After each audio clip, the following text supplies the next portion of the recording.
2 ఎన్నికల్లో కనుమరుగైపోయినటువంటి కాంగ్రెస్ పార్టీకి ఊపు తెచ్చిపెట్టింది మాత్రం షర్మిల. ఒప్పుకు తీరాల్సినటువంటి నిజం. తాజాగా షర్మిల సభలకి జనం కూడా బాగానే వస్తున్నారు.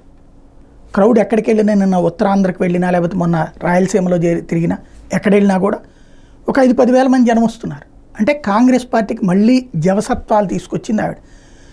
ఆ మధ్యన రుద్రరాజు పద్మరాజు, లేకపోతే అంతకుముందు శైలజానాథ్, అంతకుముందు రఘువీరారెడ్డి, ఇట్లాగా ఉన్నటువంటి సందర్భంలో వచ్చిన జనాభాతో పోల్చుకుంటే ఫేస్ ఇమేజ్ అనేది షర్మిలకి రాజన్న బిడ్డ అన్నటువంటి కాన్సెప్ట్ కూడా బాగా ఉపయోగపడింది.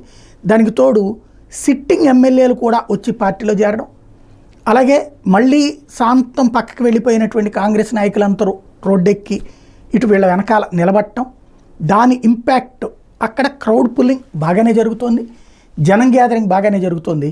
ఇది ఎవరిని దెబ్బతీస్తుంది? ఈ క్రౌడ్ పుల్లింగ్ అన్నటువంటిది, ఈ వస్తున్న జనం అన్నటువంటిది ఓట్లుగా మారతయ్యా లేదా? ఇది జగన్ని దెబ్బతీస్తుందా, చంద్రబాబుని దెబ్బతీస్తుందా? అంటే జగన్నే దెబ్బతీస్తుందని చంద్రబాబు మనుషులు, చంద్రబాబునే దెబ్బతీస్తుందని జగన్ మనుషులు నమ్ముతున్నారు. బట్ తామే విజయం సాధిస్తామని షర్మిల నమ్ముతున్నారు.